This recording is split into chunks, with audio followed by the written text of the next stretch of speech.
Hey guys, and welcome. Just a quick one today as I watched the sequel to 20 Years Later, and let me tell you, I have some feelings.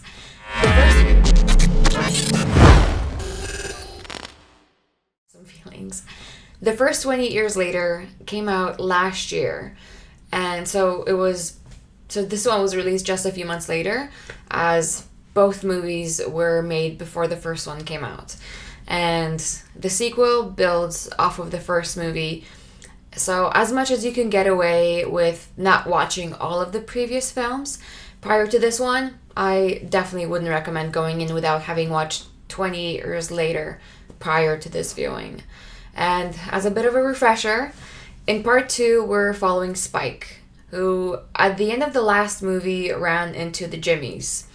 The ending was polarizing to many as, let's be honest, it was weird as hell. I thought it was an interesting take on how a lack of education, stability, and constant violence could create some odd characters. But I can see how the Jimmies were seen as an interesting choice. But that's enough about part one. Let's talk about the sequel. And if I had to describe the movie in one word, it would undoubtedly have to be fun. Despite having a running time of almost 2 hours, there was not a moment where I thought the movie was dragging on. Ray Fiennes played the character of Dr. Ian Kelson in such a believable, interesting, and entertaining way. This role couldn't have been possibly played better by anyone else.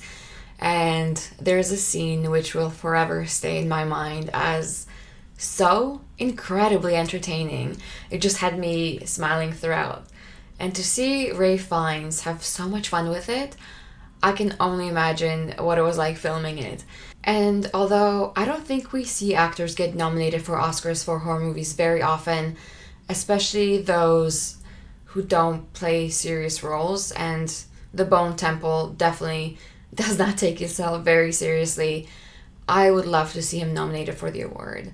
I don't often leave the theater thinking that a movie was a roller coaster ride, and since The Bone Temple really stuck to its weirdness and embraced it, it was just that.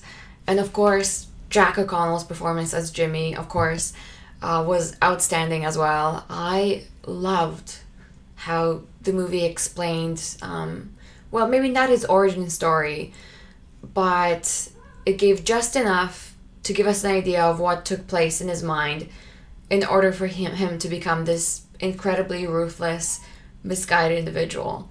Another plus for the movie was the amazing soundtrack and obviously the multiple Duran Duran songs they played throughout the movie.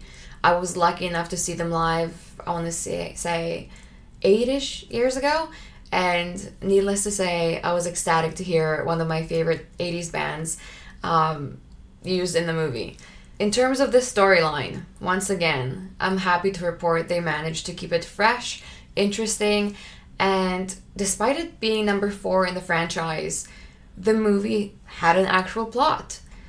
Both the storyline of Dr. Kelson and Spike, who did not realize what he was signing up for when he said yes to tagging along with the Jimmies, there was a lot of brutality, which was executed well, but it was almost secondary to everything else going on. Something I feel quite slow for not having caught earlier is that the Jimmies were modeled on Jimmy Savile. The wigs and tracksuits with obnoxious jewelry should have been a dead giveaway, but to those who don't know the disgraced celebrity, Sir James Wilson Vincent Savile was an English media personality and DJ.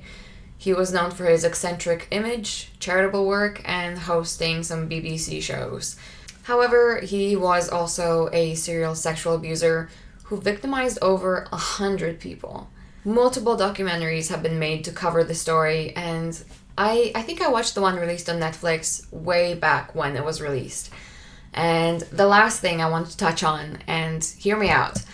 Also, this will be kind of a spoiler, one that won't ruin or really disclose what happens in the movie, but if you'd like to skip, I'll leave a timestamp below in 3, 2, 1.